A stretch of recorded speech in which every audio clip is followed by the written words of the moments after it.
Okay, awesome. So why don't we jump in right now? So my name is Liz Bellino. I am a customer success manager here at Paperless Parts. And I'm really excited to go over this refresher with you all for our quote setup initiative that was launched at the end of February. If you do have any questions, I will say, can you ask them in the Q&A section? And also, if you can wait, I'll answer them at the end, and I'll go over some FAQs during the demo itself. So some of your questions may be answered, but of course, feel free to put those into the Q&A as well. And then also this will be recorded and sent out to everyone. Everyone should get the recording tomorrow as well. Awesome. So the agenda for today, we're going to go over a demo, go over best practices, reminders. I'll let you all know about a new update, and then from there we will answer any questions that you all have. So, oops. I am going to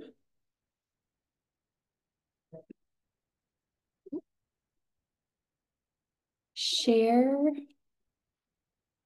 an example RFQ email that a colleague of mine sent over to me. So I'm sure many of you get your RFQs in a lot of different ways. For this example, I am going to show how we have this RFQ set up with our part numbers and then our quantities in this table on the left.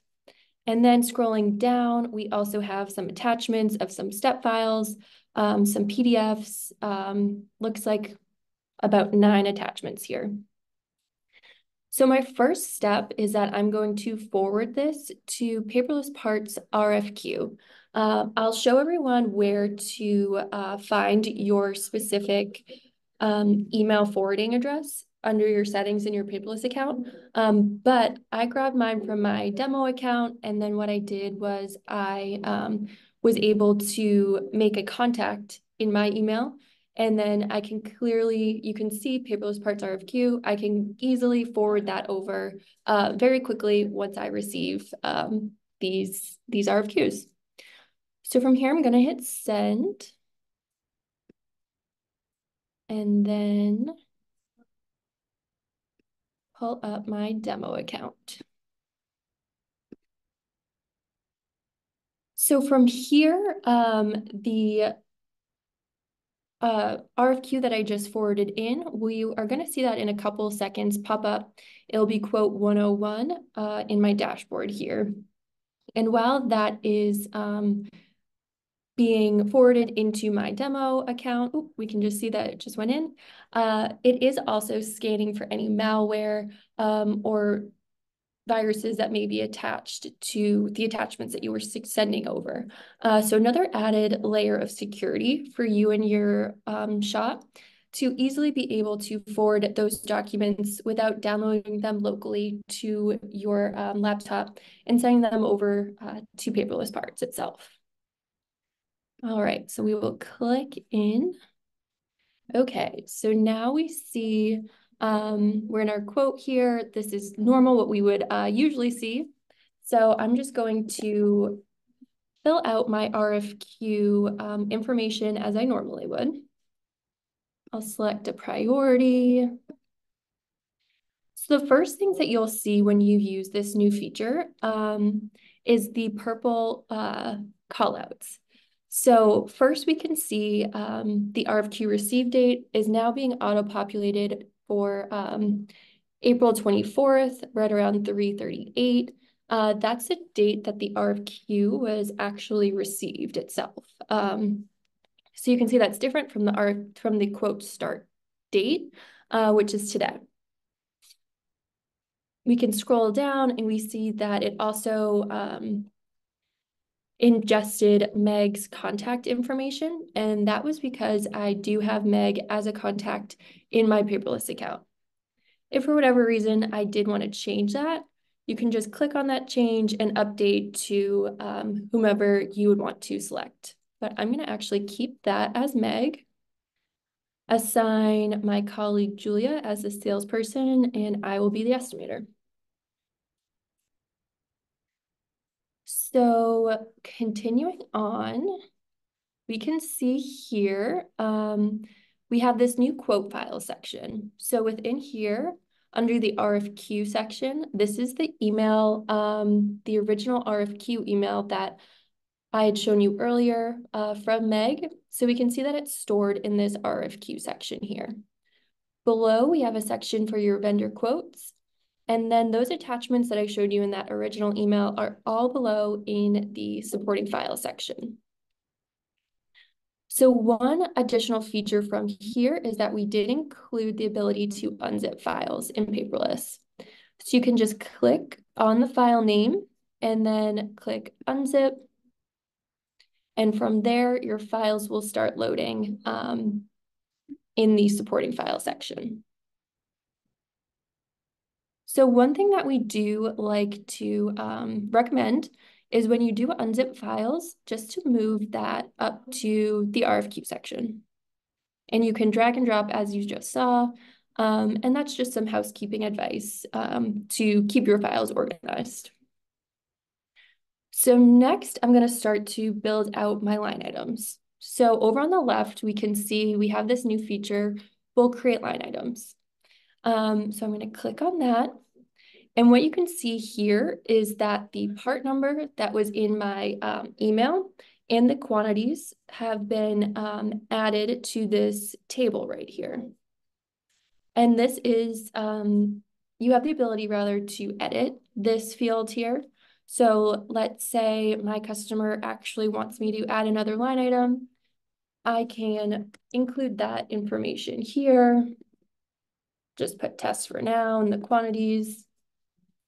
And then from there, I can go ahead and create those line items. So on the left-hand side, we can see that we have created those line items. And now we want to add the files. So from here, I can easily just click add to line items. And we can see those supporting files have now been added to our line items over on the left. One thing to note is that you can also, or you can rather see that we have a step file plus that file. So it is automatically going to assign the PDF as the secondary file when you use this feature. So from here, we can start to build out our quotes in a couple of different ways.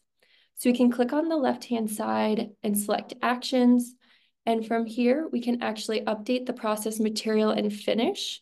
If we do have that all information, if we want to update that in bulk, if we want to update the quantities, maybe we had another change that we want to change for all of our line items, we can go ahead and use that actions tab to make those edits. But instead, I'm actually going to go into the quote here. So we can see that the part number up here is being filled out. We are picking up on a revision. So in here, it looks like we have E. And another great feature through quote setup is the ability to update the process, material, and finish in the part viewer itself. So let me share the part viewer. Okay. So now we can easily see this part viewer up here. On the right-hand side, we've added this part setup feature, which again is mirroring what was on the quote itself with the part number and the revision being updated in the description, the process, material, and finish below. And anything that's updated in the part viewer itself will mirror what's in the quote as well. So we can go through and update all of this information.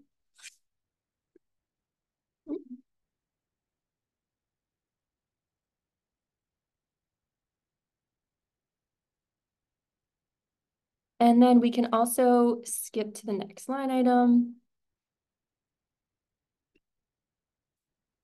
Working our way through this quote setup. And you can see how on either side, I do have the ability to collapse both sides of the part viewer itself to allow you to look at the quote in a little bit more detail.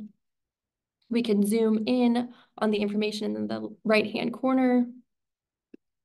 And then we can click on the part setup tool itself to have that reappear. And then on this side, click on the arrow to continue to the next line item itself. And just working our way through. Awesome. So I will go back to my quote that we can see. And I did select that process and material in the part viewer, and we can see that that has also been updated on this line item itself.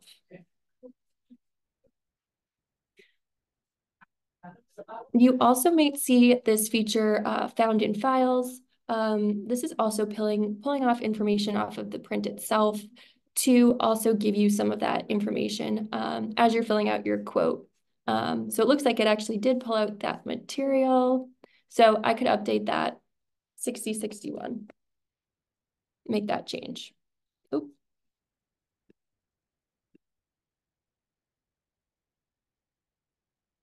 Perfect, now it's updated. Awesome. So I'll open up the FAQ in a moment, but one thing I did want to address is where to find your email itself. So you'll go to settings, and then on the left, you'll scroll down to email forwarding. And from there, you can copy this forwarding email address and then save it in your personal email, create that contact, update the name, Paperless Parts RFQ, to then be able to easily forward that information to Paperless. Another frequently asked question is about notifications, because with this ability to forward in the email, you and your team members can also be notified when the email has been sent in. If for whatever reason you might want to provide the email to your sales team, if they're on the road and they want to forward an email in, but then you want to be notified as an estimator, you can turn on that setting so that you can be aware when a new quote has been forwarded. So that is under email settings, and you can, if you do want to be notified, you can make sure that this is checked off. If you do not want to be notified, you can uncheck that box for your personal team member or other team members.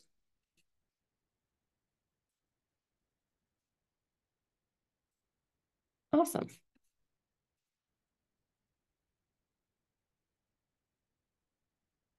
Okay. So from there, we can open up the Q&A. So it looks like we have a question. Is there a way to assign a default estimator / salesperson to quotes when set up with email forwarding? So that's a great question, John. Right now, we do not have the ability to default assign an estimator or salesperson, but I can bring that back to the team as some feedback.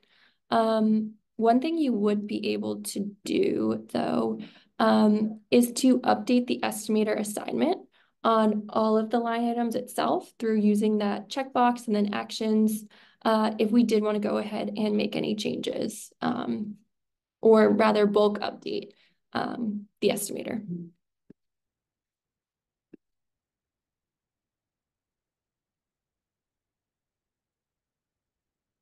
Okay. Any other questions that anyone has?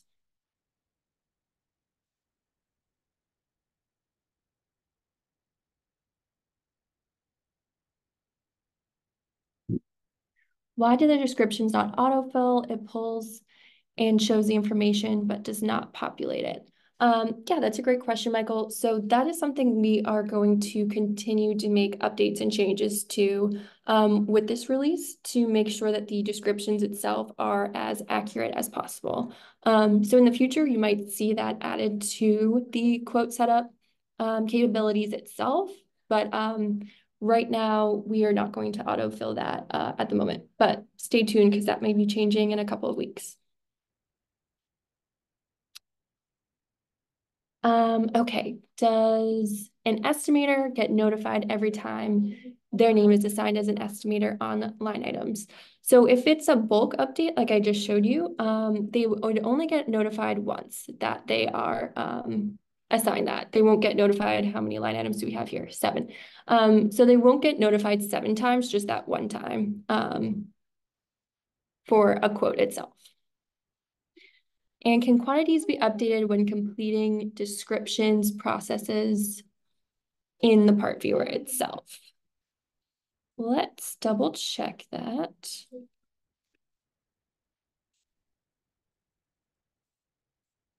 So right now, no, you cannot update in the viewer itself. You can either go through on the side and do that bulk update to change the quantities.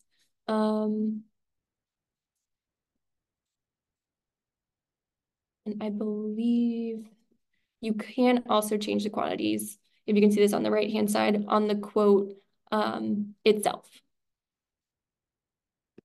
We wanted to add 250.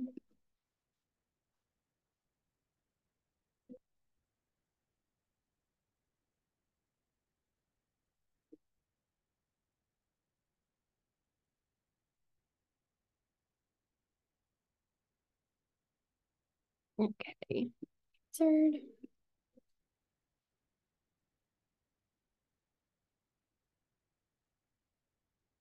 Okay, awesome.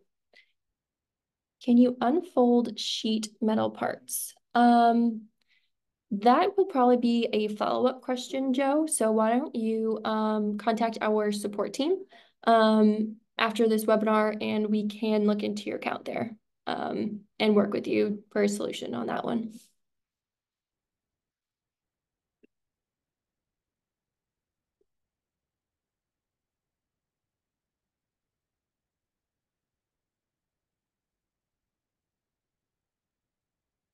Okay, any other questions?